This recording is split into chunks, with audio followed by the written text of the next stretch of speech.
From Toronto to Tokyo, and from Thonia to Syrinx, this is The Basement, your companion to the Ready Player One novel. Join our hosts each episode for complete chapter breakdowns and deep dives into the pop culture references through a series of challenges and homework assignments. The Basement is the Ready Player One podcast for people who love things.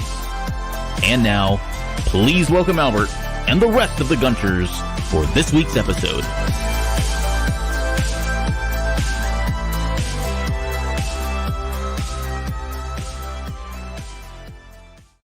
Hello, Gunchers. You are in the basement, and this is a bonus stage episode. This is Friday the 13th from 1980. So as a follow-up to our 2018 Halloween 1 and Halloween 2 breakdown Mike and I did, we figured, well, we took a year off, so why not come back and maybe do a special show in honor of Halloween, which is just approximately 2 weeks away. So I couldn't have done this show without the same person who was with me 2 years ago to do this, and none other than Mr.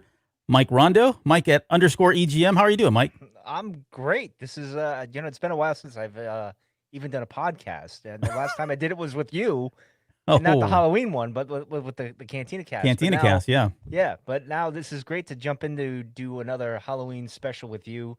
This seems to be like a tradition now. Like, we're going to have to do all these things, which is good. I thought we were going to end up doing like Friday the 13th part 2 and 3 and all in one thing, but thank God it's only one, so it'll only be a 4-hour show. For now, but 8 years from now, we'll be doing number 8 at that point. So yeah, that's true. That's true. Yeah. No, thanks for being here. And I'm happy to be here. Yeah, this is so we had talked about doing another Halloween movie. We were going to do Halloween 3, which actually I was just talking to a buddy of mine about that. And like that movie is still cheesy, don't get me wrong, but it's held up, I think, over the years. And it's not scary, but it is interesting. In fact, it's probably more relevant today than it ever has been, given the power of advertising and manipulation and psychological stuff that goes on with these companies and how they get us to buy their products and all that. I thought nobody spoke of this.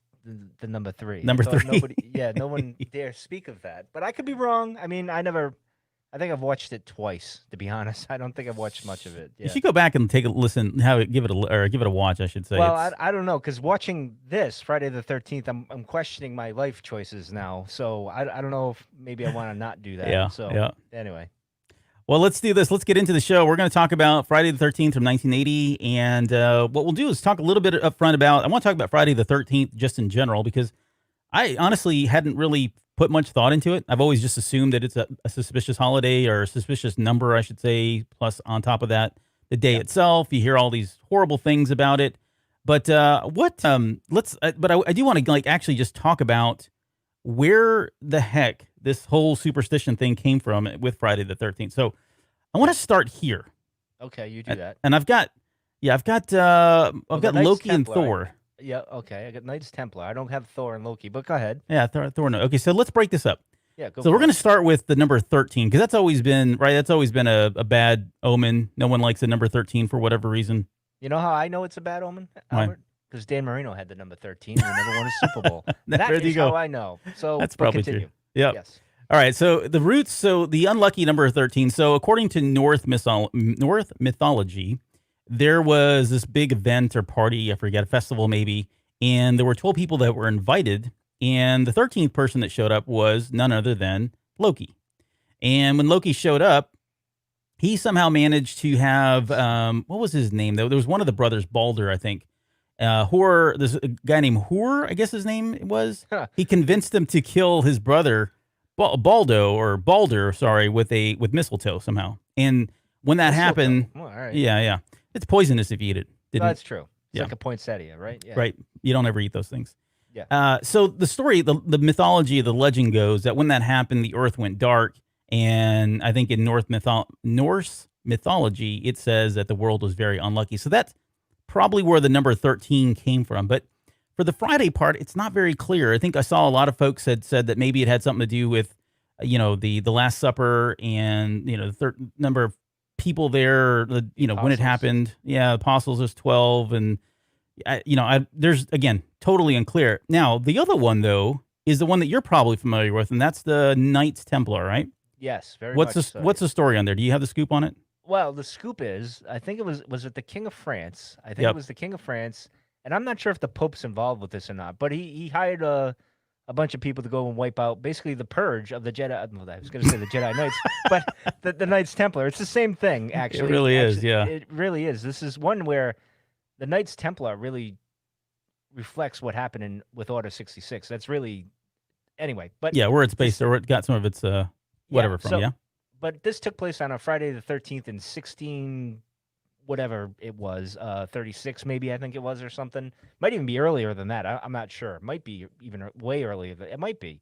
I'm not sure. But in any case, it happened on a Friday the 13th, and that's how I associated, and I think that's how most of us in the modern day kind of associated with bad luck, Friday the 13th, because of that, right? I Right. think, with our ancestors that came over from, overseas in Europe and everything, they brought a lot of that mythology and superstition. Um, so that's where I think most of us kind of get that. But Yeah. they, like you said, I don't think there's a clear cut answer at this. I think it's a multitude of things that kind of conglomerated into, and I just goofed Made that word up. No, it's Yeah, fine. yeah, We'll take it. yeah. Well, that's pretty good for me. I mispronounce everything, so that kind of just became what it is today, and everyone associates it with bad luck. You Yep. know, so. Plus, with the Salem witch trials, I'm sure that came about with some kind of 13 and Friday the 13th, all that stuff. Yeah, who knows? Who knows? Well, But so and you're right because like when I was going through and doing the research, there's yeah, a huge gap around where somehow the number 13 got tied up with the day of Friday and that became Friday the 13th. There was a gentleman who wrote this novel here I have on the right hand side called Friday the 13th, a novel that was written in 1908. And by oh, that point, it was common knowledge, right? Everybody has associated at this point that Friday the 13th was somehow unlucky or there was bad luck that came about. yeah, And it went so far as there are some hotels out there that don't have a 13th floor, though technically there is 13 floors. yeah, They create them as they make them maintenance floors, or they don't even put them on the panel to actually punch in the number on your yeah. elevator. You can tell I don't ride elevators, but it's not even available. Like you can't hit number 13, or they don't allow reservations on the floor on floor 13 because of the superstition that's out there. And on top of that, this by the way, that is called. Let me see if I get this right. It's called Oh yeah, it's triskaidekaphobia. yeah, yeah. That's a word that I'm not even gonna try. Did I get that right? That's good enough for me, man. That's perfect. Triskaidekaphobia. So Yeah. that is the fear of the number 13, which is a real thing. And I don't want to, I'm not making fun of anybody's fears, but wow, I didn't realize it even had its own name. Oh, Uh, everything's got a thing. Everything's got a thing. That's very true. The Yeah. other thing about the Friday the 13th is, it's very in North America and in a lot of other countries as well. This is kind of a superstitious thing. But I was also reading that Tuesday the 13th for Hispanic cultures and the Greeks, I don't know. It's not my Hispanic culture. I'm not sure who that is. I've never even heard of Tuesday I've the never 13th. either.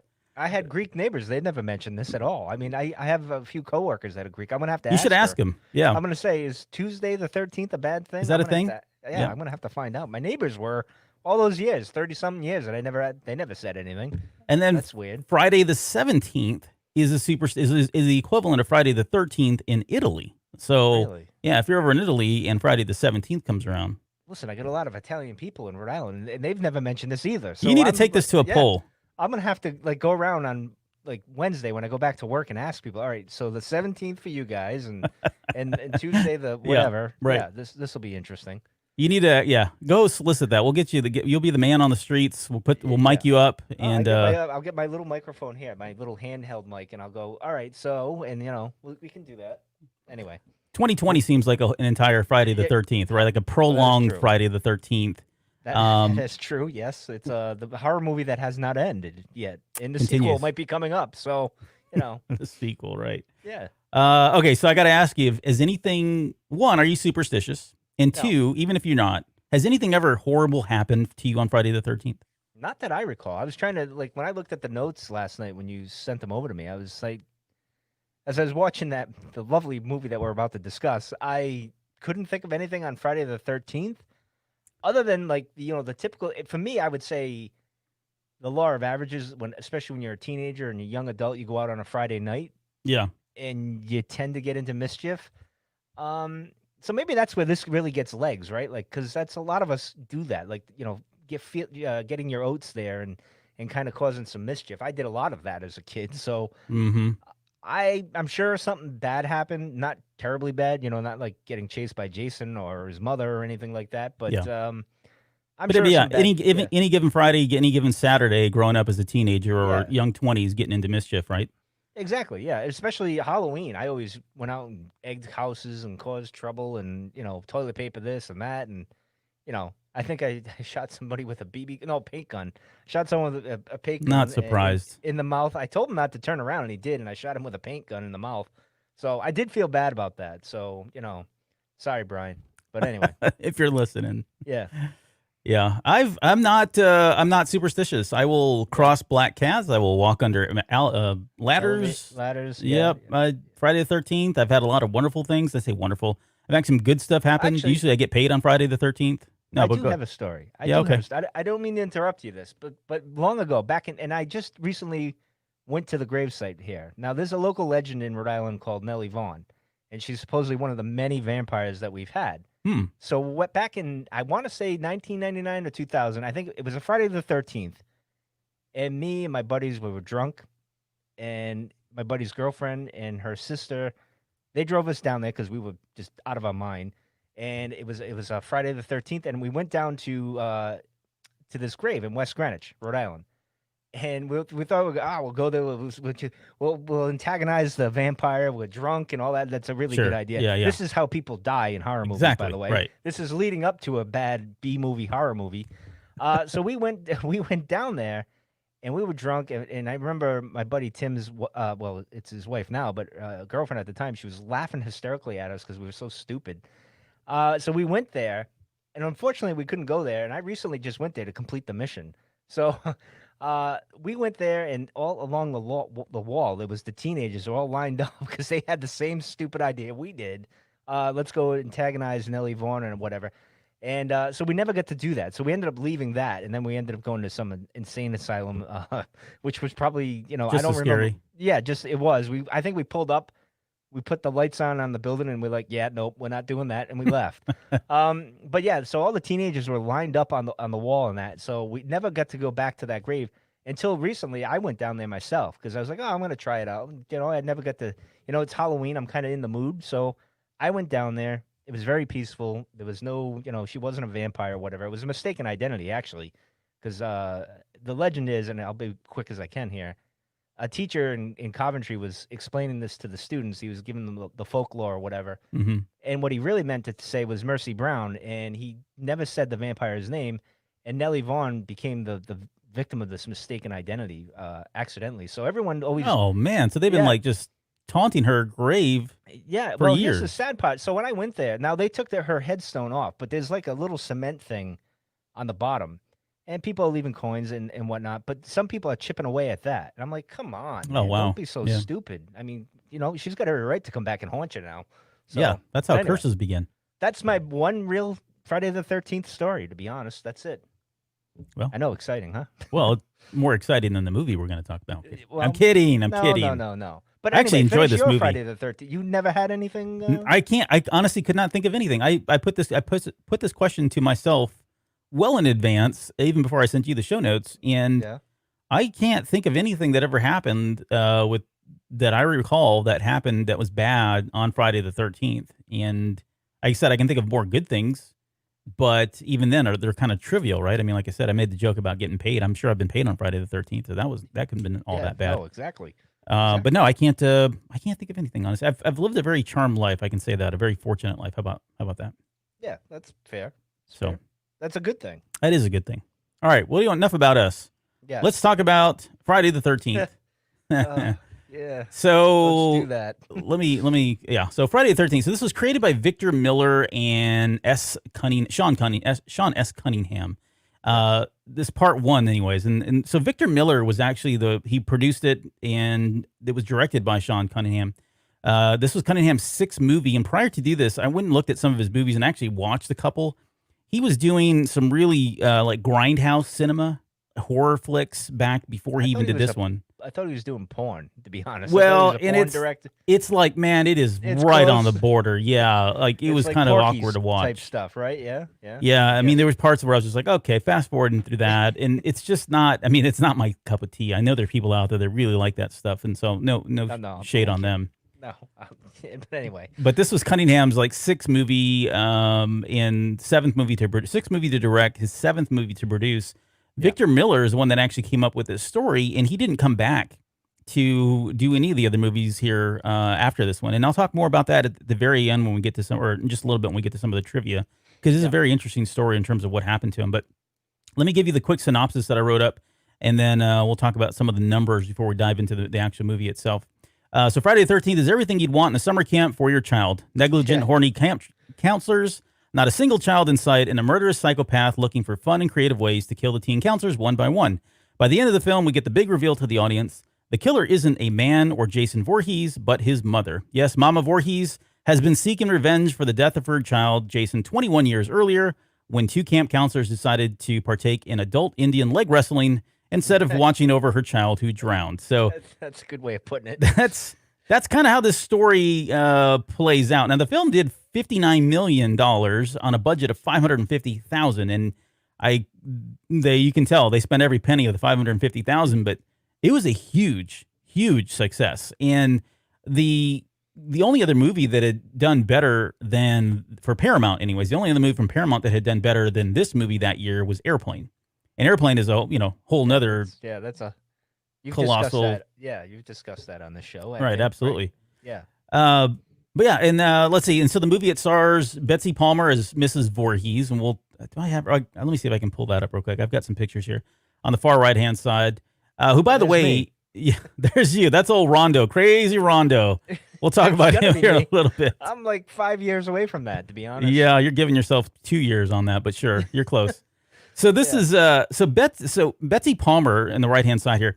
She actually did not want to even do this movie. Like she was like turned it down, kind of turned it down at one point, didn't want to do it, and then she only agreed to doing the movie on She two wanted a car. conditions. Yeah, she wanted to buy a brand new car. So she was getting paid $10,000 a day. She filmed a total of 10 days, took her $100,000, and she went and bought her vehicle. But I forget who the first person was that they asked to do the movie. She completely turned it down, said this was disgusting. Can't even believe this is cinema. Why would you even ask me? Palmer was pretty much in the same boat. However, again, she needed some new wheels. So she said, fine, I'll do it for $100,000. And it's got Adrienne King as Alice. Alice is this lady right here in the back. You can't really see her. Bing Crosby as Bill. Bill is the guy with the Bing's son. Yeah, that is Bing's son. Yeah, Bing Crosby. Which I don't know if I didn't see whether or not he went on to go do anything else worthy. He became an investment banker. Actually, Oh, is he? quit. He said, "Forget it. Yeah, you know what? He probably looked at this and like, yeah, no, I don't have Dad's talent for this. I'm gonna go invest money." Right. And that's what he did. So good. Well, for him. either that or the costume department really turned him off because, Yeah. I mean, come on, red suspenders, no shirt. I mean, he's rocking it there, though. I mean, Yeah. I give him credit. I mean, that's like an early look. I would go with that. You got Lori Bartram as Brenda. That's this girl standing here next to the guy in the suspenders. Here, whoa! I didn't mean to do that. Oh, there you go. Right there. That's her. And Mark Nelson as Ned. And Ned is the practical Joker here in the red shirt. And my goodness, you want him to die within like the first 5 minutes. I really didn't because he had a Dolphins jersey on later on. So right now, though, he looks like he's wearing a Patriots kind of jersey. So he got what was coming to him. He was Maybe. a traitor, I guess. I Maybe. don't know, but in any case, There's Robbie Morgan as Annie, and Annie is this girl right here. Or no, that's Marcy. Sorry, Jeannie Taylor is Marcy. That's her. And then Robbie Morgan as Annie, who's back here in the back. I'm getting them mixed up now. I can't remember who's. I'll get it all straight here in a second. One of them doesn't actually make it to the camp, and that's why. that's the girl there, the Yeah. pretty one, the one that I actually liked her, but Yeah, she was good. Yeah. She died pretty early though in the movie. Actually, I got to say, she had probably the best acting out of all of them. To be honest, she played it pretty well in the beginning, but Yeah. she got assaulted by the truck driver really at the beginning where he was touching her. Oh yeah, he butt to put her. in the- Yeah, he put his like, hands on her "Whoa." butt and pushed her into the vehicle. I'm like, you I'm can't do that. Dude, man, come on. Oh, That would- there's even more of that here later. Oh, I know. Yeah, yeah. All So, right. and then the last person is none other than Mr. Footloose himself, Kevin Bacon, which you can see right here. And in he had all been doing his some glory. television prior to this. So This was pretty young guy there, and then finally you got Mike Rondo down here, and that's Crazy Right. Ralph. That's actually Walt Gorney is his name, and he's the infamous "You're All Doomed" character. Yeah. So, but yeah, the first time I saw that, I was like, oh, that's Rondo in like a couple years. Only he's going to be coming in on your little what's your little motorized skateboard instead of Oh the yeah, bike. my boosted board Yeah, and your the boosted board. That's going to be yeah, you. yeah, I could do that. Well, I have a bike too, a motorized bike. Oh, there you go. Even Yeah, even better, yeah, I can do that. more modernized version Yeah, of. the Super 73. I rock that thing out and yell at kids, "Get off my I lawn!" gotta, No, you're all doomed. you're all gonna be doomed. So Well, he that's was. funny that they threw him in there because they wanted you to think, all right, that's the killer right off the bat. Yeah. And Did you ever no, get that though? When you see, no, I never. It never clicked for me. I just thought he was the kooky old, guy that lived in the house in the town. I never once suspected that or saw him as a potential suspect. no, I never did either. And it's just like the counselor, the head counselor guy, right, with the Jeep. By the Oh, way, I have to say those Jeeps they have, I love them. Those were classic. I love those Jeeps. But and they're trying to tip you off like, oh, he's Mr. the Christie. killer. Yeah, he's the killer too. No, he was at the diner when all this happened anyway. So you're like, yeah, no, that's not happening. But I don't know. But Yeah. anyway, Well, and Walt Gorney, the guy that plays Crazy Ralph right here, he actually comes back to narrate the on Friday the 13th part 7, I think, which was in 1988. mhm. Or maybe it's part 3. It's one of them. He comes back and he does a narration at the very beginning. But the interesting thing is more cool trivia thing here is that character of a Crazy Ralph actually exists in all of the movies, starting with Friday the 13th Part 1 all the way until Friday the last Part 8. Not the last one, but when Part 8, that was the final movie, I believe, that had a Crazy Ralph. They changed up the characters, but there was always one crazy person in the movie, and it was kind of the start of this. And this character became a cliche now, and you can see him in all kinds of other movies as Oh yeah, well, I was right? gonna say, yeah, that they've carried this on to other things. You can see the I think it was a Cabin Fever or whatever the hell it was. There was when they pull into the gas thing. I don't know. That was a movie I seen thousands of years ago. Yeah, But yeah, this kind of carries on. You know, the crazy old man to throw people off, or to tell, or to start the legend, or to get like people kind of like, okay, there's something else going on here that I should know about, but right, maybe he's right. just crazy. You know, or to tip the audience off at least anyway. Yeah, kind of a red herring, throw them off if they Yeah. can. And so a couple last things. So Victor Miller, I mentioned him earlier. He was one of the writers. He was actually the writer. Came up with the whole process, the concept of Friday the 13th. He was only involved again in the first one. On record, he said he's never watched any of the other movies Yep. since the first one. That was because he had always intended that the mother was going to be the killer and didn't like the fact that they had turned this franchise into Jason Voorhees as being the killer. It's two separate things, really, when you think about it. I was thinking about this because I read about that, and I'm like, and I'm thinking modern times. Like now, there's a rumor that they're going to do Jason again. They'll bring him back, obviously, because Michael Myers. What you got to bring the other one back, right? Hmm. And I got to thinking about this. I'm like, I side with him, and I think he's right.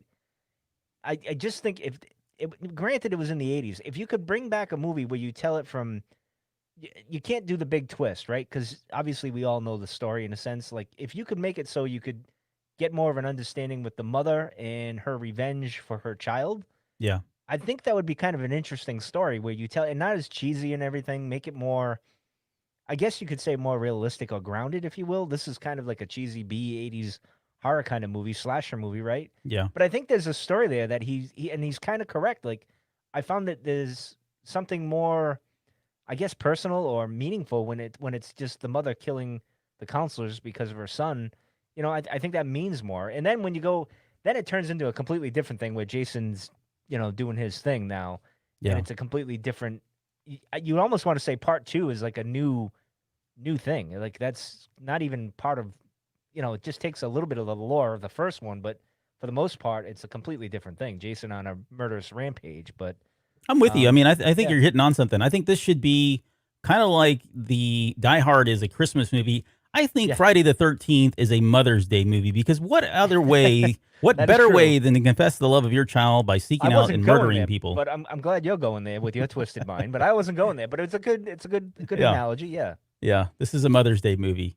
yeah, So totally. so going back to Victor Miller, he reacquired the rights recently to the film or the movie. So it's unclear as to whether or not he's actually going to do another version of this, but he's got the rights at this point. So we'll have to wait and see what happens there. Well, I hope he Originally, does. I hope he does that. Then does something more with a like a new. like take on it with Mrs. Voorhees in maybe this time frame. I don't know, like make it so like in the 80s her son died or whatever. I don't know. You could work a few things with that. I'm That'd be an sure. interesting thing. We know the twist, so there's no need to do it, but just make it maybe tell because here's the thing, when Mrs. Voorhees comes on and Betsy comes on, she was kind of I got to give Betsy credit when she's doing the double voice thing there. She's Yeah. kind of playing the psycho pretty damn well, like Right. that damaged person. Mm-hmm. It'd be interesting to see that in a modern take, I guess you could say. Yeah. Instead of just Jason going around hacking people or whatever. Don't get me wrong, I'd like to see that too, but I'd like to see something more grounded in kind of a one-off from all that. But anyway, Yeah. continue, sir. No, I agree. I agree. Let's see. So this was originally going to be called A Long Night at Camp Blood, which we do hear. Actually, they mention Camp Blood at least 70 twice. times. Yeah, well, 70 times. it's It at least seems like twice. it. Yeah. When they're in the diner, we'll talk about that. There's a lady that says Camp Blood. Like she questions why Alice or Yeah. Annie, I forget whichever one it is hitchhiking to the camp. And then I think it's Ned who says it as well. He's Yeah. like, yeah, they're calling us Camp Blood. Yeah. So But that was even Ralph, I think, says it too when he's going, when you're all doomed. He mentions it as well. So I think there's three times technically. technically, sure. Technically. And Jason wasn't at the very end when Jason jumps out of the water. That wasn't originally in the movie. That was in it was directly in regards to Carrie. So Carrie had come out right at this point, and so they really wanted something to kind of jump shock, scare you kind of thing, and so they threw that piece in there at the very last minute where Jason comes out and pulls what's her name back into the water. And then last thing, this was, and we mentioned this when we did the Halloween movies back in 2 years ago. This was actually inspired. This movie was inspired by Halloween. So they had saw that movie, really thought was great, and went ahead and did this one. Now, just quickly, Wes Craven and a couple of these guys did a couple of movies back before this as well. So that they already kind of had that relationship, but they were really trying to capitalize on the momentum that Halloween had done. Yeah. But here's the thing, it doesn't feel or look the same at all. I mean, there's a few things like the killer's perspective and looking at Yeah, things, but right, other right. than that, it's not even close, really. I don't think. But I can see why they were inspired. You got to cash in, right? Make the money. Oh, sure, for sure. Yeah. Yeah, and this did feel like it felt a little more grindhouse at times, and it certainly gets that way. I don't know. It starts getting real campy, and no pun intended, as the movies went on, as the series went on. But this one did feel like they were trying to do something a little different, but they were still kind of leaning on more of the sex, more of the grindhouse stuff, right? They were Soap opera trying to type thing. Yeah, they were really trying to find their place here and set themselves apart from Halloween, but at the same time, while capitalizing on the momentum and certainly all the euphoria, I guess, if you will, from the horror film industry at the time. So, anyways, and we won't get into all their stuff. I mean, there's been a number of movies. I don't even know how. I think it's like 10. They rebooted this thing not that long ago. Didn't do very well. There's been novels, comic books. There was a TV series at one point. I should mention gratuitously that there is, Jason Voorhees does show up in the Ready Player One movie, although he does not appear in the novel, nor is Friday the 13th mentioned in the novel.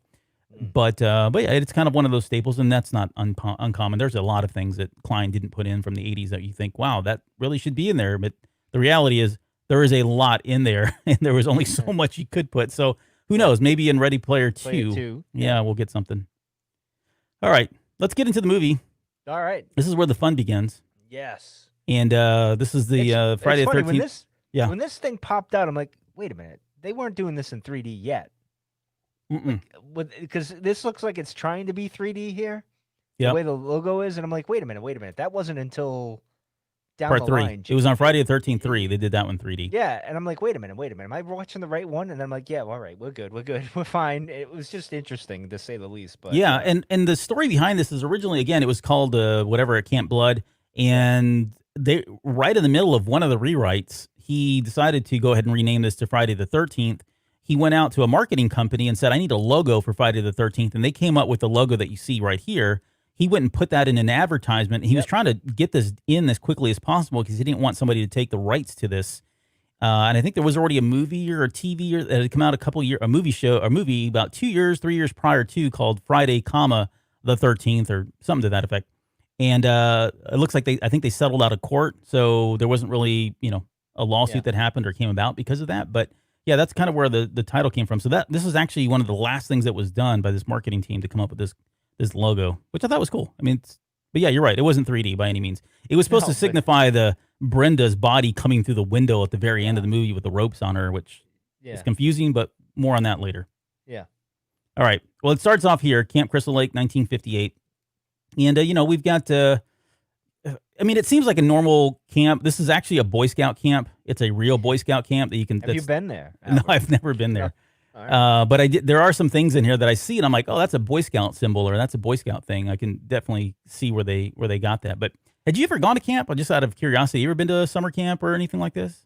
No, I was a rebel, Albert. I just I had an older brother and sister, so we kind of kept an eye on each other. And my grandmother would come over, so we never did the summer camp thing. Probably a good thing because I would have. I do remember going up to the monastery, which is they used to have their own summer camp up there. Like you drop Mhm. your kid off, like basically a daycare. And I used to go up there and pick on everybody that was going there. So I was horrible. But anyway, it's a good thing. Mm. But no, I never did.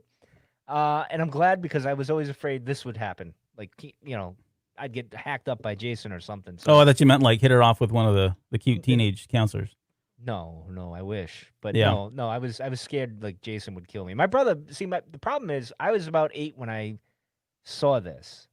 But prior to that, like around 6, 7, 8, and 9, my brother just tormented me with these horror movies, and I had to watch them because he was the older brother. He had the remote, and I had to watch these things, Mm. and I was tormented. I remember, and this guy even did. I think he did House. If you remember that horror movie, Yep. that scared the bejeebies out of me too. Yeah, that for was some pretty frightening as a kid. for some crazy reason. And now I'm watching it last night. I'm saying, what the heck were you? Why were you so scared? What is wrong? Even Halloween, it's like, no, that's not that bad. But anyway, continue, sir. I'm sorry. Yeah, no, it's fine. It really is. I didn't mean to pop us out of there. Hold on here a No, second. that's okay. But yeah, it is. It's as a kid, yeah, this is absolutely scary, and as an adult, not so much. I think we've seen more scary stuff in real life, to be honest. Oh, absolutely. Yeah. But this becomes a staple of the series, right? You've got a bunch of horny teens doing stuff, and this is really, again, it goes back to Mama Voorhees' whole message here is that, hey, you guys should have been watching my son. Instead, you were getting it on here. And I got one thing quickly too. Like the music is very interesting in this movie. It's inspired Yes. by Jaws. That's no surprise. You think about Jaws coming out a couple Yep. years before that. Yep. And Comfortableness. Yeah. yeah, and one of the things they were really trying to do is, so whenever you're watching this movie, when you hear the music, that is supposed to signify that the person that you're seeing through the eyes of, or somebody is present. That means it's Mama Voorhees that's present, right? Yeah. Anytime you see this going on, because there are other camera angles that are kind of first person, or you can tell that someone's watching someone else because they've got a floating camera, or, on the shoulder camera kind of thing. And if you don't hear the music, then everything's good. And if you watch the movie from that perspective, it is very interesting. It kind of gives it away and takes some of the surprise out of it. But the music itself, apart from it sounding like Jaws, which I thought it did a really good job with, the other thing that was really kind of controversial for me was the whole cha-cha-chas and the ha-ha-has and all that. I've always said cha-cha-cha and kill or whatever. Yeah. That's kill. And That's the guy who came up with the music says what it should be is kes, okay, like kill. Yeah. So I think that one's right. But the cha-cha-chas, I guess I'm making that up in my head. He's saying those are ma-ma-mas. Yeah. This is supposed to be kill, mommy, kill, Yeah. kill, mommy, based off kill, of what- ma. Yeah. What she says there, kill her, mommy, kill her. Yes. Whatever. Yeah. Something like that. I don't hear that. I hear kill. That's what I hear. But Yeah, I hear that's kill, just me. kill, or kill.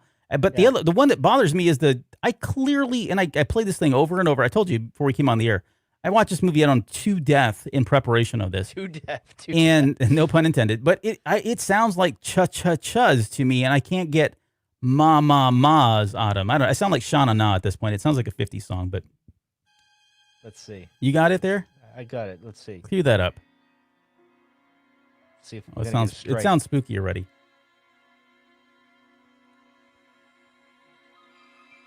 I mean, it is good music, like creepy wise. Yeah, it'll Let me do. see if I. Do you have Let me see if I can fast There forward. it is. Here we go. Shh.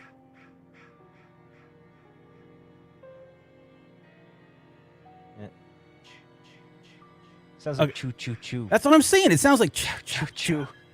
All right. Before But we he get says it's copyright- ma-ma-mas, like mamas. I guess I don't know. I don't know. We're gonna Maybe have another not. controversy here, but All right. Well, it In comes any from case. Kill Her Mommy, Yeah. nonetheless. All right. Let's just go with Yes. that. So we'll Yes. take that. But yeah, you got Horny Teens.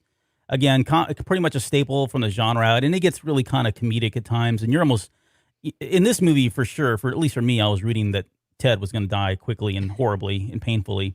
Yeah. But yeah, that's kind of it. And at this point, so I'm doing a kill count, much like we did Halloween. We were counting how many people died in this movie. So Yeah. right We now, did these two two right here. guys, yeah, these guys are dust. Oh, We you got a counting kill count of Jason 2. too, though, because Jason starts the whole thing. No. It's only what we see Yeah, on. all right, what we okay, see. all right. Well, I'm just making clarify. But you know what? The funny thing is, you're showing these the clips here of the town and everything, and even the camp. And I remember a few years it was Adam the Woo. He actually went to the real camp and to this and did a little tour. Like you can go on YouTube and see people visit these. But we got to do that someday, Albert. We got to Yeah, go visit right. some kind of a movie set or something. Oh like yeah, that. there's a But- ton of stuff in Chicago we need to go visit for a lot of the '80s movies. But well, that's true. That is true. But this, right here, I can remember him walking across the bridge and the diner and all that stuff. But go ahead, continue, sir. I just yeah, wanted to and point there's that out. actually the camp still does. At least they Yeah. were doing them not too long ago. They were doing like tours where you could go in and see some of the famous areas of the camp itself. And I think they had one of the actresses that I think it was the actress that played Marcy, if I'm not mistaken, or maybe it was another one. I forget now. But one of the actresses was there, and she kind of spoke about her time on set and some of her own experiences while filming the movie. Jam But out with Lou Reed, right? yeah, that's right. he was part of The this. neighbor. All right, so this is present day 1980, and we get to Annie first, and Annie's kind of like hiking in. You can see her in the top right hand corner. She gets a ride into town, or she gets in town, and she's hiking out to Camp Crystal Lake. I don't know where she came from.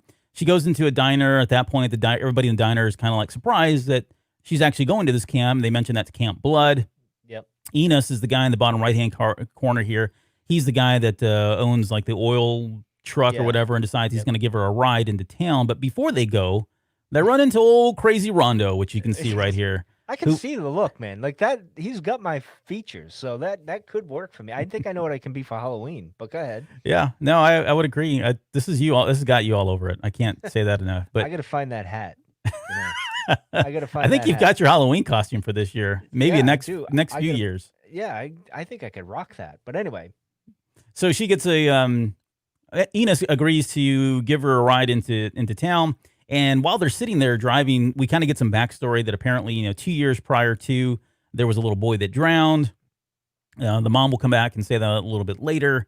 And ever since 1958, when those the two people that died, the teenagers died, they've only, at least according to Enos, they only had tried to start the camp up one other time. And somehow the water Fires. was poisoned, or the Oh, it water was 2 bad. times. Yeah, the water was bad, and then there was a fire a few years after that. I Right. believe. Right. If that's if I remember what he said there. Yeah. Yeah, in retrospect, this is obviously the mom who's trying to prevent the camp from opening up. So, and she finally takes matters in her own hands in this movie.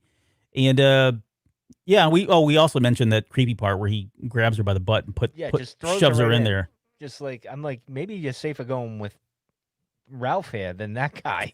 I don't know. Just Ralph, saying. get on the handlebars and let Ralph drive you into town. Yeah, exactly. This guy just threw you right up in the truck. So here's this is Kevin Bacon's character coming in here, right, with I the thought of Tremors banjo right off the music. bat. What's that? Made me think of Tremors right off the bat. with Oh the yeah, truck. I it's don't not know much why. longer before he does Tremors, actually. Yeah. But was yeah, a- you've got That was a great movie, by the way. But anyway, you've got Jack coming in here. You've got Marcy, and then you've got freaking Ned. Ned's the guy on the right hand side there. I got more on Ned here, and I got him in his underwear here in a little bit, just for the chief, right? When he's got the feathers on it. or Yep. whatever. Yeah, but they're coming in and they're playing like this banjo music, and it's just kind of over the top. I don't know why they chose banjo music. I don't know they meant to choose like Deliverance was maybe capitalizing on that, portraying them as They were throwing bumpkins. everything in there. There we go. This is before Captain America doing the whole thing Wood on chopping. Avengers. Yeah, exactly. This is the inspiration for that. Yep. So they make their way into camp and they meet Mr. Christie, and this guy. So this is the guy that actually is running the camp, right? Him and his wife had started this, and he's hired these 6 camp counselors to come in to kind of help. So you can see him; he's chopping wood. It's fine outfit that he's got on as well. Oh I yeah, mean, that screams 1980 right there. yeah, That definitely is 1980s look. there are no shortage of fine outfits in this film. Oh yeah, I mean, look at that. So to make matters worse, I don't know. Like they were alluding to the fact that Christy and what's her name here? I got to get these names right. My goodness, Alice. Yeah, Yeah, were like Christy and Alice were like a thing. a thing. And later on, he makes this creepy comment about he's like something about those all those camp. He's back at the diner. He mentions to the lady at the diner that all of the camp counselors that he have are babes, and he says something like, "And I do mean babes in every sense of the word." And I'm like, "Oh, Yeah. this guy's kind of." He's taking notes with the oil guy. That's what they're doing. Oh yeah. That- Well, that's it, what it was that a seems. different time, so I'm Well, sure that not that I it makes it our way, understand but that. I do understand that. I'm just saying it's creepy. it is. If that creepy. was a creepier underlying story, not so much Mrs. Voorhees. No wonder why she went on a rage. I get it now. Yep. So this is Steve Christie here. Yep. And then we meet Alice and Bill. So Bill is the Bing Crosby character. That's the guy with the suspenders here. There's the rest of the crew. And then here's the Jeep. So he drives off in the Jeep. Yeah. And then later on, and I think this is what they were trying. Again, I couldn't find anything on this, mostly because I ran out of time. But It's the same Jeep probably. it feels like Knowing they the were budget. trying to. It feels like they were trying to redirect you and give you some misdirection, I should say, and making you think that, okay, here's a Jeep driving off. The next scene that it cuts over to is a Jeep coming in. Oh, well, not yet, but there's a Jeep that comes in, and that's the one that's Mrs. Voorhees is driving. So they just happen to have the same kind of Jeep, but it isn't the exact same Jeep. Yeah. So Well, it probably was the same Jeep right. production wise. They just had to disguise it a little bit. Yep. But again, did they even have to do that? Because they didn't introduce Mrs. Voorhees at all until halfway through, right? So why do Yep. we even? You don't need to do the misdirection. I don't know. I mean, I get what they were doing because they wanted to kill off one of them before they even got to camp. So I guess it's not a big deal. But Yeah, I think they were, and you're right. They haven't really introduced. I mean, they haven't said anything about anybody. They keep showing these clues though, like when Annie dies, you can see the boot. When Yeah. we're going to get to that here in a second. When she dies, I don't have a picture of it, but you can see a big boot.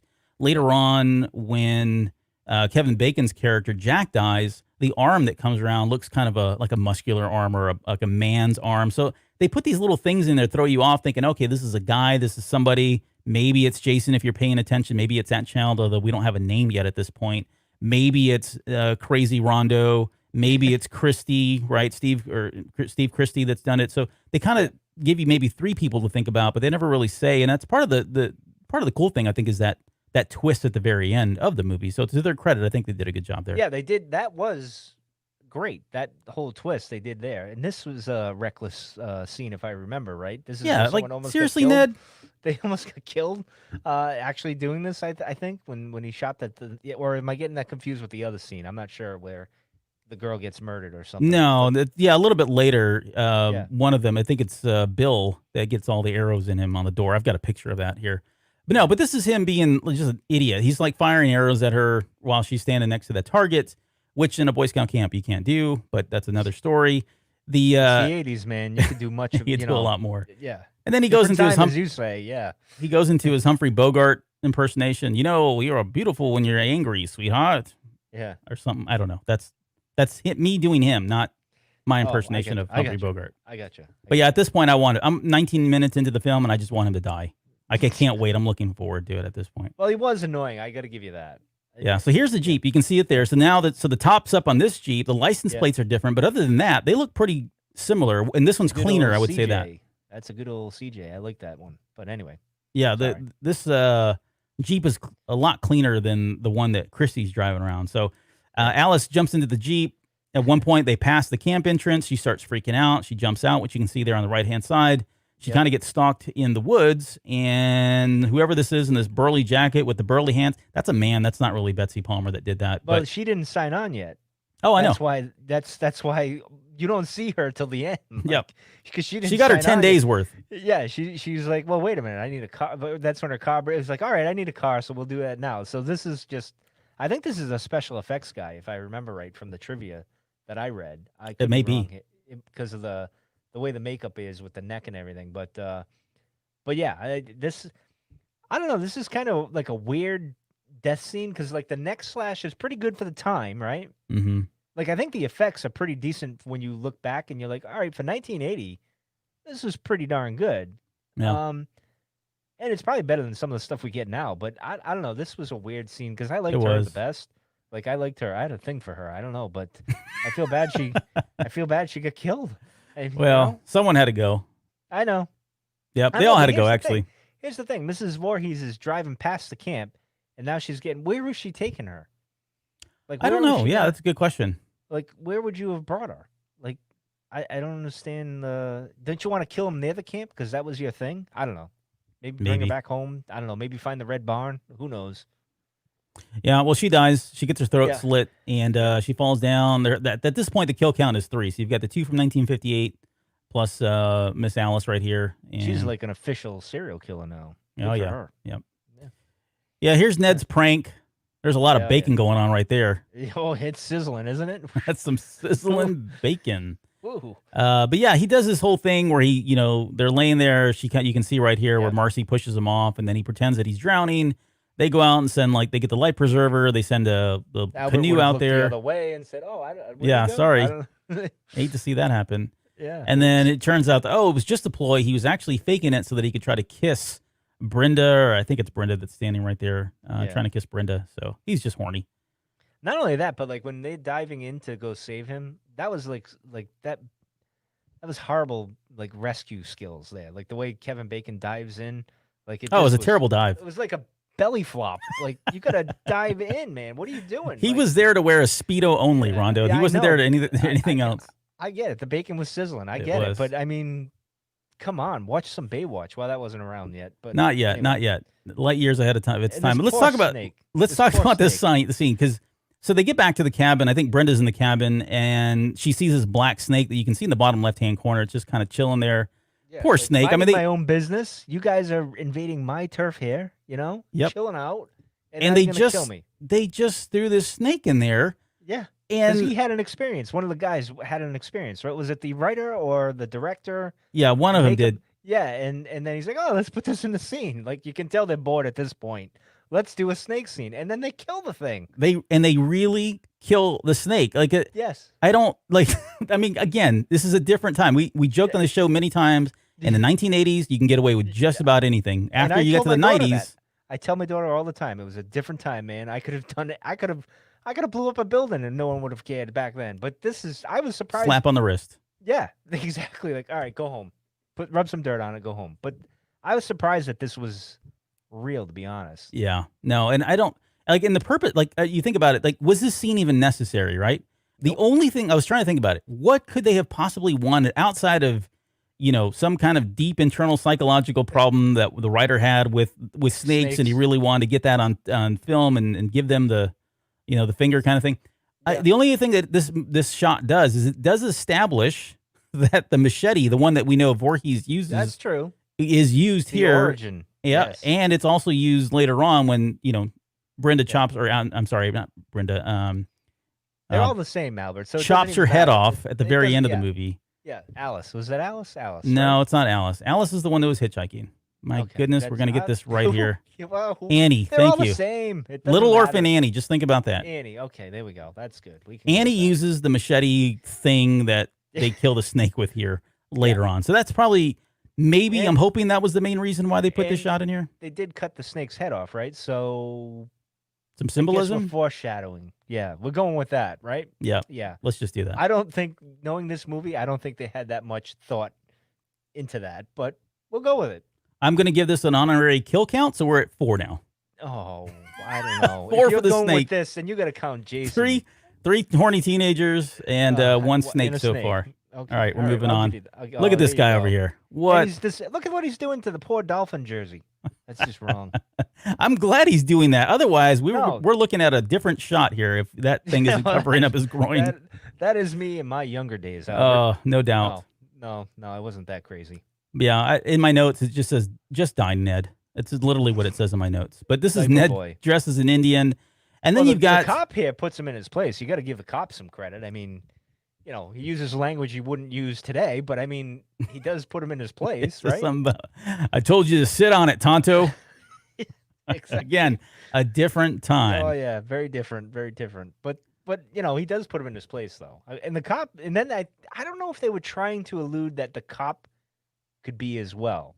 Did you get that vibe? No, I don't- think the cop was really only here to kind of reinforce the idea that Crazy Rondo is was out and possibly, about. yeah, because he's looking for him right at this Yeah, scene, in this That's scene here. true. That's true. Crazy Rondo's out and about. Get But we get out don't of the way. see him again, do we? We don't see No. him because he's not the other cop Nope. that picks up Christie, right? So No, this is Officer Dorf, and he's horrible. Like this oh, cop bad is like acting. very Awful. terrible, bad acting all around, really. Did But they actually get a real cop to do it? No. Because that would explain why the acting is horrible.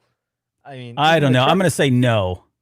I'm going to say no. But Okay. all if right, you we'll want to go- look it up while I'm talking here, go right no, ahead. I'm not going to even bother. It's not worth. It's not in the trivia thing, so I'm not going to bother. Doing Yeah, that, I but- was hoping Ned would do something out of line and get arrested or something. Obviously, that didn't happen here. So, but yeah, look at that. There's Will. Will Wilkins is with us tonight. Another dude in a semi loincloth. Bert, come on, man. Hey, dude, I don't make these movies. All right, all I do is present them to the audience for you guys to make your decision about what I'm thinking in my head. All right, that's all I'm Wow. doing here. Well, apparently you go to some dark places. That's all I'm going to Yeah. say. No, but this really was focus in on Ned a lot. I'm just going to leave it at that. all right. Let's go I'm on here. focusing on the girl that get her head sliced, but you're, whatever. We'll leave it at that. Go ahead. So right after this, right, they've established the fact that Crazy Rondo is out and about, and then he shows up and he's in the pantry of all places. Like how he got Well, into the pantry That's We don't where I would know. go. That's where I would go. Okay, well, That's there where you the go. Food is, inside the mind of a killer, right? oh, jeez. But That's where the food is. Actually, he's probably looking for his pet snake that they there you murdered. go, that they killed. Oh my goodness, yeah. So he goes in there, he scares Alice half to death. He comes out, starts talking about you're all doomed. What he says, this place is Yeah. cursed, doomed if you stay. That's right. You're doomed, you're all doomed. And then he gets on his bike. I remember Is, seeing this last night. I'm like, I totally forgot about this whole scene because, again, like I told you last night or before we came on, this movie is longer than I remember it being. I thought it was like a whole hour, but this thing went on and it doesn't get good until she starts going on her rage. I don't know, but anyway, Yeah, it's actually not that. I mean, it's like an hour and a half, just over an hour and a seems half. longer than that to me. But Yeah. oh hey, All right, here we go. So we had a. yeah, ooh, ooh.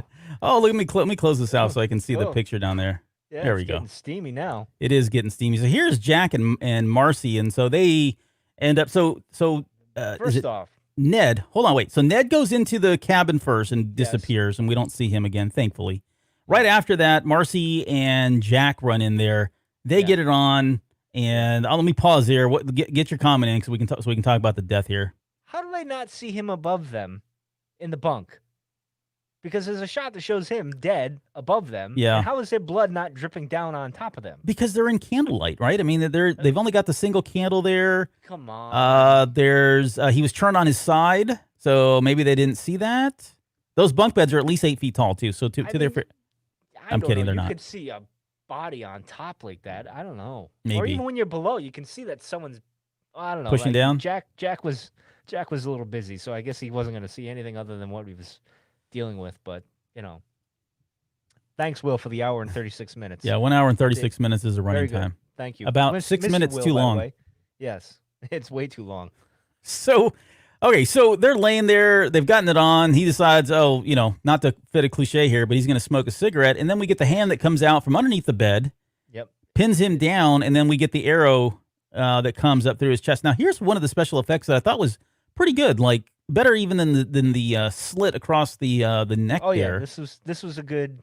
This is ramping up to the finale there with the head chopped off. But this almost didn't happen. This took like hours to do. They were saying, and then the prop there, the hose that does the blood, Yeah. it broke, and I guess the effects guy just blew into it to do it. Yeah. Because he just thought of it at the last second and went. And you can see it because there's a huge burst of blood that shoots out of it and goes almost like some of it goes into Kevin Bacon's mouth when that happens. But yeah, worked. it worked really well. It looked like he hit the jugular or whatever that is. I don't know what vein that is. But how could you get through the neck though? I mean, you couldn't. I don't know. It's a pretty sharp Mrs. Voorhees. I arrow. wonder where Jason got his strength. I can tell. I mean, geez. Yeah, but you can see the same clothing there. The hand, meant Yeah. to throw you off as a guy, not a girl by Yep. any means. Yep. So this is our kill count. So we got 4 for Ned up there at the top. Plus- And 5 for Jack at this point. So we're up to 5. 6 if you're counting the snake, but we're still counting the snake. Yeah. Okay. Whoa. I don't know Yeah. what's going on here. Hopefully Oh. there aren't kids watching this show. Yeah. So yeah, I don't know. Strip Monopoly, I guess is a thing, was a thing. Late 70s, early 80s. I've never done it. I'm not gonna say anything. But anyway, no, I'm only kidding. I I didn't set do you that. up for that one too. Yeah, I'm not gonna do. No, All right, we're No, I not never gonna. did that. I Yeah, never did that. we're not spending any time on this scene. This is the dumbest thing ever. Okay, here we go. Yeah, but here I have one complaint though. About Monopoly Yes. or the lack so of clothing. She leaves. Yeah. So she leaves, right? Yep. What's her face? I don't even know what. Her Brenda. name This is Brenda that we Yeah. see here. All right. So Brenda puts on a raincoat and grabs her clothes and goes to the cabin, the bathroom, right? Yeah. Why didn't you just put your clothes on before you did that? Because then you don't get the I butt know you shot. don't get the yeah, I know you Yeah. don't get the wet boobs and all that stuff. I get that, but I'm just saying, logically speaking, why wouldn't you just put your clothes Well, on and and then go? yeah, and that's like the first like these movies, like all these like 80s slasher films. I mean, this is kind of indicative of that genre, right? Where you start Well, yeah. questioning the decisions that they make, and a lot of times it's either for one for the sake of the story, or for two for the sake of The TNA. exposure of Yes. the TNA. Yes, That's I get really it. really all these movies kind of boil down to at the end of the day. So Yes, true. But anyway, continue. We'll move on. all right, we're moving on from The Strip greatest Monopoly. scene in that whole movie was that. We'll move on. Here's Marcy. So Marcy decides after, she left Jack there. Jack got the arrow through the neck, and she decides she's got to go pee. So she's in the bathroom. You can see her there. She goes into this Audrey Hepburn thing in the far right-hand corner there. She starts doing, I said, Lizzie, you'll always be plain. And she's actually quoting The Rainmaker from 1956, which starred Audrey Hepburn, if anybody's wondering. I did have to dig into that one. And she's looking around. She keeps hearing something. She thinks everybody's playing a joke on her. She finally turns around, and you can see, no, I didn't really get a good shot of it. The axe comes up and pegs her right there in the Well, head. you got Rondo in the face here. I don't know why you I don't know why you didn't want to have the blood and guts. Is I that had what it to was? I had to censor that. Oh wait, hold Really? on.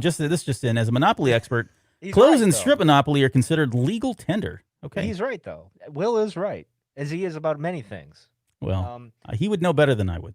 Well, that's true. All right, so back to Marcy this though. scene was, look at her face in that picture there, before the Rondo This one here where axe. she's just crying, like Yeah, she like- nailed it in.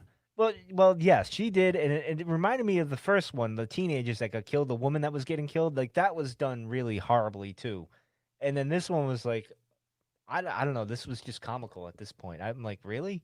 And then when you get the axe in the face, I'm like, all right, I can see why you would do it that way, but I don't know.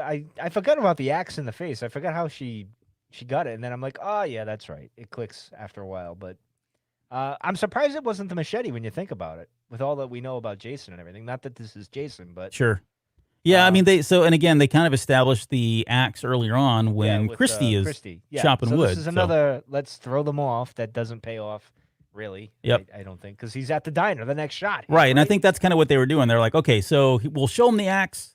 People are like, okay, that's got to be Christy. I've seen the And then, Jeep like- now. I've seen the axe. Yeah. And then boom, we hit you with Mel's Diner. Mel's Diner right out of TV. Yep. And There's Christy's in there. George Lucas is right over there, sitting in the car. He's wow. yep, you can see him there. I'm the killer, actually. We get the pervy Steve quote. They're babes in the woods in every sense of Yeah. the word. That's what I mentioned earlier. So he's obviously into adolescent more- teenage girls. I don't know. Yeah, he's Bizarre. Yeah, he is. But this was really this was scene was only in there to allow you to check the box of, okay, it's not Christy, because he couldn't have been there since he's been at this diner the entire time, and he's heading back now because it's raining. So we get to Brenda's death, which they actually don't show on screen. She kind of hears the noise. She keeps hearing somebody say "help me" and a couple other voices. Eventually, she makes her way out to I think where the power is. I forget now, but it's raining. You can see her down here in the bottom right hand corner. All the lights come on. Yep. And cuts away, and we'll find out her fate here in just a little bit. So at this point, Alice and Bill decide they're going to go search because they heard the screaming. No one's really been around. They head over to Brenda's room, or I don't know if it's Brenda's or Marcy's. Maybe it's Marcy's. And they find this bloody axe sitting in the bed like this. And then we get two of the bigger cliches that happen throughout this genre. Right? They go into the main office. She just breaks the window, which at this point there was really no reason to. She had nothing to suspect that people were dead outside of a bloody axe. But hey, let's not jump to conclusions. She breaks the window, and at that point, I'm running out I'm leaving. Yep. Well, they tried because you're right, because look, so here's the cliche, right? The phones, you can see the phone barely here in the shot. It was very hard to get one. Then they pan up for the wire. They pan up for the wire. Big shot, like, ooh, look Yep. at that. Been cut. Yeah. one step ahead of you guys. And then we get the car that won't start, and he pops the trunk or the hood, decides to look the in there, trunk. Is it a whatever. VW Bug. Yeah, Pop the trunk. doesn't find anything, can't figure out what's going on, and so they start looking for everybody. Oh, that And then we get Christy, his car dies just out of nowhere. We don't understand. They never explain. He says it's the rain, which I'm like, they're not really doing it. They're painting Jeeps as reliable vehicles in this movie. But Well, nonetheless, the Jeep I mean, as a Jeep guy, they can be fickle at times. I could with see it rain, over- really? Yeah, I could see this being a problem. It depends. I don't know. Who knows? This. Well- I think was a plot device here. It probably was more a plot device, right? to Yes, get him this is- to be able to hitchhike in. And so, yeah, his vehicle stops working and because of the rain. Just happens to have a police officer driving by who sees him, gives him a ride. And suddenly the police officer can't commit, right? So then you think, okay, the police officer is going to show up there. Great. Now the police officer will be aware of this. Oh, no, he gets called for something else. There's been and they make it very explicit. It's very clear, very long. Somebody calls and tells him that he needs to turn around because there's been a head-on collision, fatality. They need the jaws of life. And you're like, oh, my goodness. So Yeah, you're thinking massive wreck on the Right. highway 20 miles away. Yeah. So Christy has to book it the rest of the way. He jumps out of the police vehicle. And this is our first clue that it's somebody that he's aware of because he's like, oh, hey, it's you or something to that effect, right? Does he say the name? Because this No. confused me last night. It sounded like, oh, it's you, and I think he said something. I But he didn't. don't think he did. I thought he did. It threw me off because I'm like, wait a minute, I don't remember him saying the name Hmm. because it sounded like he said a woman's name, but not Mrs. Voorhees. So it threw me off. No, to be I think honest. you're imagining things at I this point. probably was at that point. This far in the movie, I'm like, oh, can this just end? So he's walking up to her. She's got a flashlight, so she can't see him. Then when she finally reveals himself, he recognizes her. And then she shanks him, prison style, right in the stomach there, which is Yep. that picture you see there on Yeah, he the looks, bottom right hand corner. Yeah, So he's gone. So our kill count now is 6 at this point, 7 if you count the snake. All right. From here, Mom heads over to the generator. She kills the power. That causes Bill, who you can see here in the bottom right-hand corner, Bing Crosby's son. Yep. Bill decides he's got to go get the generator turn back on. He lights these lamps, and he leaves. And then we get the most awkward scene. Now, I want you, Mike, I know you've seen this once, but please go back and watch this scene again. Okay. It is 5 minutes of somebody making coffee. And I get what they were trying to do. Like, they were trying to show that Bill's not been back. He's not coming back. Something's wrong.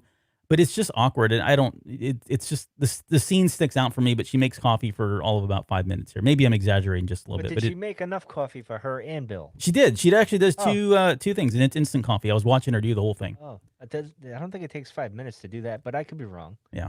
When you get a chance now, anytime you watch this movie, hopefully if you're listening to the show or watching it, this will be known as the coffee scene for you because it is awkwardly long.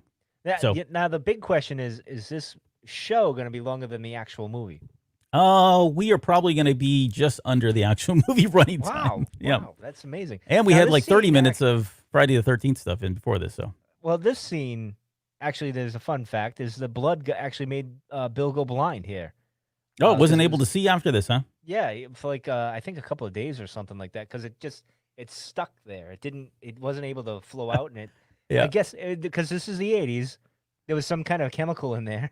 This is how they're rolling. Sure. And it wasn't meant to really Wasn't be FDA approved by any means. Yeah. Oh, yeah. Just like the snake thing. Where the hell was the animal people PETA. on that one? Yeah. What happened there? But yeah, this was I kind of felt bad. I like Bill, to be honest. Yeah, he was actually he was actually pretty cool of all the guys there. Although Kevin Yeah. Bacon's character wasn't terrible either. Like he was likable. Well, he was Jack. all right. Yeah, he was okay. Yeah. He was all right. But yeah, this guy seemed no like the most Ned. grounded person. Yeah. No pun intended. Ironic that he's not Yeah. grounded here. Yeah. Yeah. So whatever. yeah, so she opens the door and you can see poor Bill there. He's been now. I wonder how like She got him up. did she pin him up there first and then fire the arrows? It's a good question. I mean, That's- it's movie did she magic and get it certainly. Did she Makes- get Michael Myers to come over here and, I don't know. and She's help got out? secret or- human strength. Maybe she knocked him out. Here's my theory. She knocked him out unconscious, lifted Yeah. him up on some kind of a peg, Yeah. then took the bow and arrow. Took time to fire 3 arrows. Very good shot, by the way. I've got to admit. So good on you, Yeah. Miss Voorhees. But yeah, she got him in the crotch. I think that was intentional. Ah, I think there's some that should symbolism have been there. for Ned though. Ned should have got the cross. Oh, shot. Ned should have gotten the axe with the Yeah, Either the well, axe or the machete yeah. and the head chopped off, in my opinion. But or all of them. Yeah. I hate Ned. Okay, let's move We've on. established that. I'm gonna get you a shirt that just says "I hate." I hate Ned. Yep. Yeah. So our kill count at this point is 7, 8 if you Plus include the six. snake. Yeah. Here's her. This is Now this made me laugh hysterically. it does because Brenda goes back to the apartment. She Yeah. goes back to the apartment. She goes back to the cabin where she just left. Yeah. And like at first, I'm like, okay, the door opens out, swings out. You got it. Yeah, okay, I can see that. You can pull the rope down, tie it around the handle, and then she starts barricading the door. And I'm like, well, wait, the door opens out. It doesn't come in. Why would you barricade the door? But I started thinking, well, maybe what she was trying to do, in her defense, in Brenda's defense, maybe what she was trying to do is, should someone be able to open the door, even though the rope's around it, they've still got to get through all of this heavy things like a chair and a cushion. Well, that And yeah, but they're not. She should have moved the piano in front. right, something heavier. You know, Yeah. But here I'm laughing because I'm like, you're doing all that, but the window's right there. I can crawl right through the window.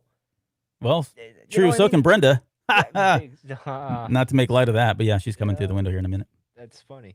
That is funny. Now that I think about it, and is that how she gets in? That's how she probably gets in too. Who, the mom? Yeah. No, well, no, because she ends up clearing all that stuff out. Because then she That's runs out the door that she just barricaded, Yeah, and that's when she runs into the mom in just a minute. Yeah. So here's Brenda, who looks a lot like Daryl Hannah here for some reason, or not Daryl Hannah, maybe Daryl Hannah, but what's her name from Footloose? But here's the thing: did Brenda really die? Oh, she's dead. Because she looked like she was breathing and moving in this. And now I know That's she's bad acting here, acting. but I'm just saying, if you want to get technical, you could say maybe she was the second survivor. I'm just saying. But the police officer says at the end, no, they're all dead. But, He says, yeah, they're all dead. yeah, which is really great when you're waking up in a coma there, and oh, by the way, everyone's dead. Yeah, and her first thought is, even the boy? Really? There was no boy in that lake. Really, Annie? Yeah. How did she die? Any thoughts? Theories? I don't know, to be honest. She died of a broken heart. Oh, jeez. Not to bring Star Wars into this. She died. Okay, I'm just kidding. I don't know. All right, It's show's over, everybody. we're going. Good night. For tonight. Thanks for Yes. coming. We'll see you guys next week. Yeah, it's another 5-hour show. But anyway, I don't know. I think she's bloody there, but that's from the window, I think, right? I don't know. It's unclear. I mean, Did she she's got drag her ropes from the- around her. Yeah, did she drag her with the Jeep and just kind of Oh, that's You pretty know- morbid. I'm glad I brought you on the show. But yeah, maybe that's the case. maybe? I don't know. They never say. She's bruised in the face though, right? That looks like a bruise. I don't know. All right. Well, kill count at this point is 8. We're up to 8 people dead. 9 if you include the snake. Sure. I'm going to keep doing that. Joke's not getting old. Yeah, nope. I expect this to go all the way through. And so from this point on, so Mama Voorhees shows up. Annie runs out the door. She realizes there's a woman there, and she's like thankful, and she talks to her. It's like, no, I can help you. Don't worry, not a big Which deal. is Let's good on figure it their out. part. Like this is where the twist comes in, and this is Yeah. good on their part because the audience, this being the '80s, they're like, "Oh, it's not going to be the woman, right?" They're not Right, right. thinking that. They're thinking, "Oh, well, this is okay. We're gonna," but she's now in danger too. They're thinking, and plus with the hands and everything else that we've seen, you're thinking, "Oh, it's a guy, blah blah blah blah." So this brings up the good twist, I think. But anyway, continue, sir. Yeah, no, it does. She goes into this whole thing about everything's fine. They go inside. She goes into her monologuing, which is kind of cliche, but whatever. She starts monologuing about what had happened, and this is where we get the mommy, kill her, mommy, or help me is what he keeps saying while he's drowning here on the far right hand corner. Yeah. And she keeps saying, "I will, Jason, I am," or whatever. Yeah, this is the big reveal at this point that you're like, holy bananas, it's the mom that actually did that. Yeah. And from this point, there's all kinds of hilarity and craziness that ensues, But right? she looks the part. She does. She looks look it. crazy. Yeah, she looks. She's mad because, one, she's agreed to do the movie, and two, she's only getting $10,000 per day to do the movie. Right there, she's thinking, "I'm getting a car, man." That's what she's thinking right there in that picture. Yeah. Well, this is her. She ends up trying to cut her. I think at one point, Annie pulls out the. What did she have? She had a. What was it she used to beat her on the back? Oh, crap! But here's the thing. Spade? What are those things called? I think so. The thingy there. But Oh my goodness! Yeah, go ahead. Talk. I'm gonna look that up now. But here's the thing. As I almost lose my microphone, I need another microphone problem tonight. The stuff we've seen prior too, right? With Mrs. Voorhees allegedly, right, where she slashes the throat, she sticks the arrow through the neck, the axe through the head, Mm-hmm. and you see this fight that these two are doing, and it is like that is not the same person. It is just comical. Like, and then she's slapping Annie around, right? Like, why aren't you just killing her? Why are you taking it out like slapping Annie? Do you have some kind of a I don't know. Yes, the poker. There we go. Which is very appropriate, Albert. But she's slapping her around like she's like doing the classic Hollywood Oh yeah, just beating her. slap, like from the 1940s or whatever, that kind of slap they did in the movies and that. But it was just comical. Like this fight, I'm like, how is this? This is not conveying the I don't know what you would call Do you feel it. like it? Do you feel like some of the scariness was lost at this point, or the magic was lost because of the fight? I think so. I think it took out had they made it like her chasing her, like the typical Jason type thing through the woods, it might have worked better. Mm. Like where they were trying to get into this scuffle, it was just kind of like a weird fight that you'd see in like roller derby or something. I don't know. It Well, was I said it was close. It was on par with Glow, the gorgeous ladies of yeah, wrestling that's from the yeah, '80s. But yeah. I mean, take your pick. What do I know? Yeah, I know. It was just it like, and I'm saying to myself as this is happening, how did you get scared when you were a kid, Michael? How did this scare the bejeebus out of you? I don't understand it. Um, Well, well, yeah, I don't know. totally Yeah, different. yeah. I mean, I guess I'll discuss it when we get to the closing time here. But Yeah, anyway, so she's running around, and they go back and forth. I'm cutting a lot of the stuff out just due to time here, but eventually Annie makes her way back into the same pantry that Crazy Rondo was hanging out in, which has yep, a yep. lock on the inside, which I thought was interesting Odd. and quite convenient for Yeah, the movie. yeah. But yes, there's a lock on the inside of the pantry. She runs in there, which I thought was a great scene, like the way it's shot. What I thought I was really agree with you. cool, the way it Yeah. was framed, and then the knob turning very slowly. Right? I mean, this is all indicative of what we would expect from horror Well, how do movies and you some of not the hear that thrills that they knob would though? do. I Some mean, of the I'm thrills hearing. that they would do later on in some of these movies. I mean, I'm hearing the knob turn. I don't know how she didn't hear the knob turn, but I thought the Shining reference you got right here was pretty Yeah. cool. Yep. Here's Johnny. But I thought it was pretty cool because you see the lights shining through the door, and that was done pretty well. I like that. There's some moments in this film where the cinematography was done pretty well, like that. But Yeah. then the rest of the time, it was like a awful, like Mike Rondo went out with his camera and filmed something. It was horrible. But in It's any case, yeah. yeah. Here's the yeah, and she'll once she does the here's Johnny thing from oh my goodness. Shining. Shining, thank you. Shining. She goes and grabs the cast iron skillet. Now, Mike, have you ever been hit with a Yeah. cast iron skillet? Because if not, I tell you right now, it hurts. It's Oh, I'm sure not it hurts. yeah, But and this that's what made she me does. I think mean, of Wile E. Coyote and Bugs Right. Bunny and all that. I'm like, I we're think really of going here. Raiders of the Lost Ark where Oh, she's yeah, running. that's true. Bonk. Yep. Yeah. Yep. But so she hits her with the cast iron skillet, which you can see here in the bottom right hand corner there, which gives her enough time to run out towards the canoes and the boats and trying to get away. Yeah. Mrs. Voorhees runs out there, chases her. They get into this wrestling match at one point. You can see in the bottom right hand corner. I should have made that bigger, but she's actually got her by the hair, and it is like right out of the gorgeous ladies of wrestling, where she's like pounding her head down into the sand over and over again. Eventually, Annie's able to bite her on her, I think it's her right arm, Yeah. and that's what allows her to get up. And I should have mentioned that Mrs. Voorhees is coming in. She's got the machete at this point and gets that knocked out of her hand. So Annie picks up the machete, runs towards her, does her swing, and then boom, And you there's can an Albert see edit. There's the Albert there's edit my again. censor edit right there, which I thought, Oh, man. I don't know why you're doing that. I don't. well, it was either this or a picture of you, and I couldn't grab a picture of you fast enough. So Oh. I thought that would be feel funny. bad. I would have taken a selfie for you to use. I would have gave a good face or something. I Yeah. feel bad now. Sorry. But yeah, Albert. she decapitates the head, pulls the head off, which actually comes out a little bit later, plays out in some of the Yep. sequel movies, which Yep. Part 2. yeah, I thought was Yeah. kind of cool. I mean, as I morbid agree. as that can be, it was cool that they decided to use the head. No prop was left behind in this movie. Yeah.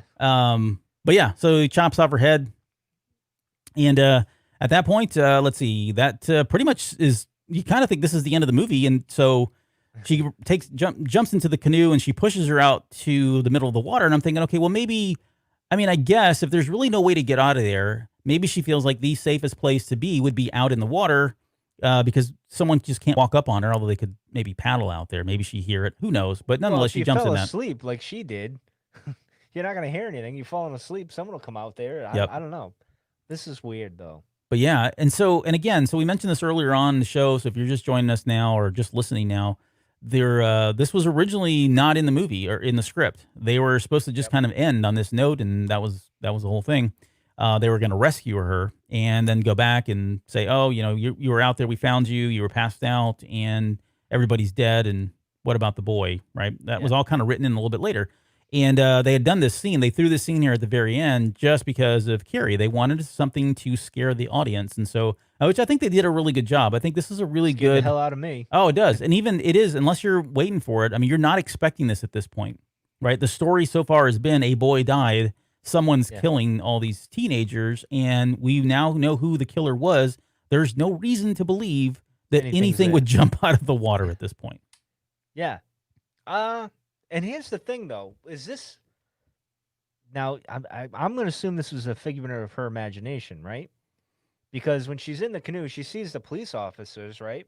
Yeah, they And would then have seen her. Jason, they would have seen this, like they would have seen this happen and whatnot. But he says no, there was no boy or whatever. So I'm thinking she was dreaming. They just went and they rescued her or whatever. So this is in her mind. She's Hmm. thinking of Jason or whatever. That's how I took it. You can interpret it different ways. Yeah, I think it works either way, and I think that's how Mr. Miller, when he was writing it, that's how he went with it. So he's satisfied. But then you can make your sequels, right? Like right. that's probably why they threw this in here. Well, let's, Halloween 2's coming out. We got to make our sequel, that type of thing. So, that's kind of where I think they went with this Yeah. here. If you want to believe that this really did happen, one way to do that is him jumping out of the water and pulling her down. It happens really quick, right? So Yeah. you got to think the police officers, yeah, they were looking at her at this point. You can see in the top right hand corner. Maybe they jumped back into their vehicle, or maybe they were walking out to. Turn the back or whatever. Yeah, exactly. And in that moment, she fell in the water, and that's why they were like, "Boy, we lucky we were there because we saved you. We pulled you out of the water." Yeah. So who knows? It could be. Could be. But there, I would yeah, have to there's the arm. say- Yep. Yeah. Yeah. And this is a different picture. Like later on, when they show him drowning, he doesn't have all this mud on him, and they've kind of Yeah. deformed his face, and that becomes the face that we know Jason to have later on throughout the rest of the series. And I think it's either in part 2 or part 3 where they give you a really close up look at his face, and you come to the realization that there was something wrong with him. He wasn't just a normal kid that drowned, and you can kind of see it here. I mean, that's not Yeah. maybe normal unless he's just decaying. I don't know. This is her in the hospital. She wakes up. She's worried about the boy. They tell her everybody's dead. Give her a shot in the butt. And that brings us to the very end. It closes here. And it's always funny because you're watching this movie and you're thinking, okay, is something else going to jump Yep. out? And Yeah. you see these bubbles. And, Yeah. as they're zooming in, there's little bubbles that start coming up. And I don't know if that was intentional. They did that intentionally or just happened to be in. They captured this great moment where they got it. But it does look like there's something bubbling up from the bottom below. Jason. Yeah. And that's it. I mean, that's it. Roll credits Yeah. at that point. Yeah. Thankfully. Thankfully. I'm Oh, actually man. surprised when they give her the shot in the butt that they didn't show her butt, for God's sakes. I'm just surprised they didn't do that. But I don't know. I mean, the good overall, the acting was horrible. Some of the times the cinematography was interesting. Like I said, with the pantry, with the lighting and the way that was filmed, that was pretty good. Yeah. Other times it was a complete train wreck. Most of the movie was a train wreck, and the acting and everything. But then you get the twist, which was a big thing, right? Yep. I thought that was the most brilliant part of the whole movie was that, and then the end with Jason jumping out like that. Yeah.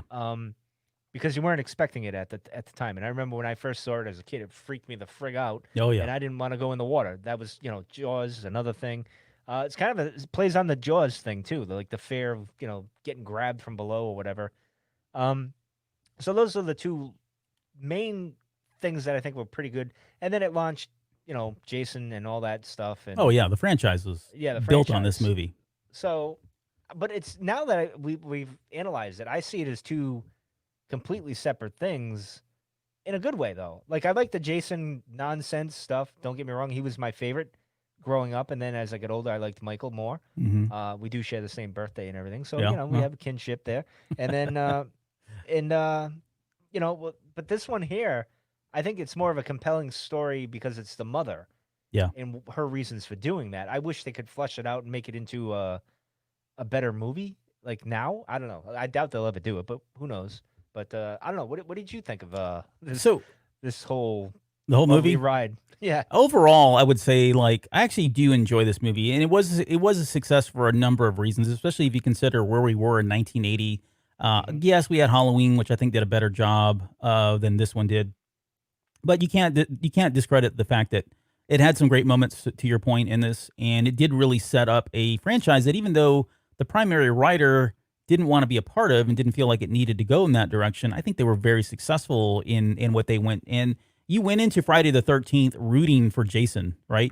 And they've Yeah. they established that in mostly in part 3, I think, more than part 2. But in part 3, that's where it really became kind of campy. That's where it really became like a popcorn flick, if you will. You were rooting for the bad guy. You wanted to see how these people were going to die, and the movie turned into so much more. It became, how can we kill these people? How can we kill the teenagers? How can we make them more annoying and get the audience rooting for somebody like a Jason? And to some extent, the Halloween movies did that later on, not in the first two, right? But later on in the series, they kind of went the same direction. And so from that perspective, I think it is enjoyable. I've always enjoyed the franchise. There have been a lot of bad apples, to be frank, but that's not why you're watching these, right? You're not watching these for these really in-depth, psychological thriller type movies. You're watching them because you want to see the blood and the gore and how crazy and over the top they can get with how they kill. And I think if one franchise did it better than the others, it's definitely Friday the 13th. Oh yeah, I mean this was like the cartoon of the slasher films. Like it was beyond what you could think it would be. And I will say this, like, because Friday the 13th Part 2 was really the one I liked the most when I was a kid, because that was the beginning of Jason. I liked that he had the sack on his head, and then he gets the mask or whatever. But I think, like you said, Albert, like how they transitioned between the two, I think they did pretty well when you think about it, because they did take the mom's head and they built off of that, and I thought they did pretty well when you think about it. Again, it's two separate things when you think about it, but they built a good franchise in a way. Yeah. I mean, like you said, though, there's been some bad apples and duds along the way, and I hope they get re-energized and redo the franchise, because we need Jason back. If Michael's back, we got to have Jason back, right? Absolutely, yeah. And you got to have Freddy getting back into the mix, too. And now you could get all three of them together. That'd be fun. I don't think that'll happen, but, No, probably won't happen. All right. Well, we're going to end it here. Mike, thank you for coming back and doing this show with me. I know it's, again, been 2 years, but oh, that's appreciate all right. Well, I look on. forward to next year's show, whatever it'll be. I don't know what movie. Maybe we'll do Scream. No, we can't do Scream because that wasn't really around. Well, no, it was around Ready Player One, right? Well, no, not really. I mean, it all depends what we want to do. But yeah, we'll come back next year and do another scary movie. Maybe it's Halloween 3, maybe it's Halloween 4, maybe Friday the 13th, or we might as well do Freddy Krueger at that point. I think Nightmare on Elm Street, probably the next probably next one we do. Yeah. Who knows? I think that's the way we go. He's my least favorite, though. But okay, we'll save it for the show. Save it for the show. All right. I'll save it in 2 years from now. No. Cool. But thank you guys. Thanks everybody that came and joined us here live tonight on the show. And certainly, if you enjoyed what you saw, please subscribe to the YouTube channel. This podcast will be out here very soon, so you can listen to it as well. And if you guys are out going trick or treating this week or this year, please be safe. And I guess we'll end there. We'll be back. Our regular show will be coming back this Wednesday. So Will and I will be on along with special guest Bill, who's been on the show before. And we're going to talk a lot of Rush. So I'm looking really forward to talking about this. I've been waiting since the book came out and since I decided to do the podcast. So please join us this Wednesday if you can for that episode. So Mike, any final thoughts before we get out of here? Nah, it's been fun, and we were under 2 hours. I'm impressed, Albert. Well, I agree with you. I think this is one of the few times we actually agree on what is said. But anyway. Okay, well, we'll just end there on a good note, positive note. Yes. All right, we'll see you guys.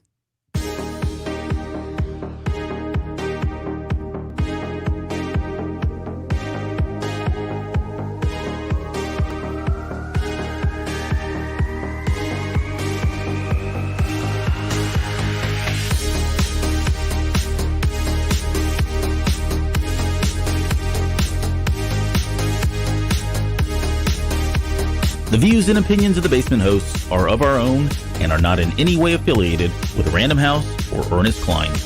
All quotes, music, sounds, trademarked, and copyrighted material referenced in the show are owned by the respectful companies and creators and are used by the Basement as fair use for entertainment purposes only. It would take me a month to read this whole disclaimer, but sad to say, I don't have that kind of time.